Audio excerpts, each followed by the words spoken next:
This is the question paper pattern of Financial Accounting 2 for second semester.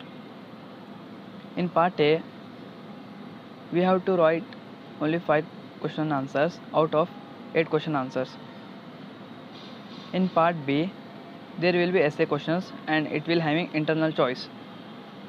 The questions will be from 9 to 12. These are the important questions of Unit 1, Bills of Exchange. Even I given the 4th and 5th question as problems and practice them. These questions are from Pankaj publication. Second unit, Consignment accounts.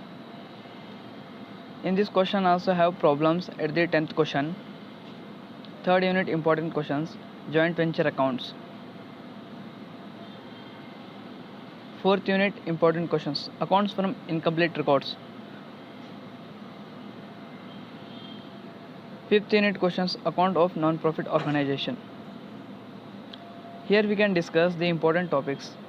See, from Unit 1 we should prepare theory, Unit 2 problematic, third unit problematic, fourth unit problematic and fifth unit problematic, because problems are easy than verifying answers. Thank you. If you like my channel and want more this educational videos, subscribe.